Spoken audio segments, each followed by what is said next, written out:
মুসলিম মোরা ঘুমিয়েছি আজ বিবেকে ঝুলছে তালা রক্ত মোদের হয়েছে শিথিল পাপে অন্তর কালা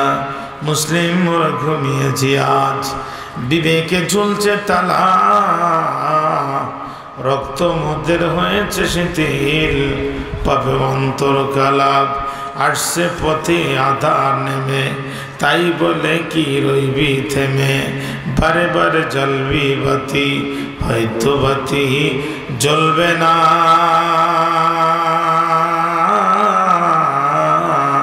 তাই বলে তো ভীরুর মতো বসে থাকা চলবে না কইরে খালিদ কইরে অমর এসেছে নতুন বদর কোথারে দিগি বিজয়ী তরুণ মুজাহিদ কইরে খালিদ কইরে অমর এসেছে নতুন বদর কোথারে দিগি বিজয়ী তরুণ মুজাহিদ এখনো কি গাইতে হবে ঘুম ভাঙানো গীত আমি মুসলিম আমি চির সংগ্রামী আমি চির নবীর আল্লাহকে ছাড়া কাউকে মানি না লিল্লাহি তাকবীর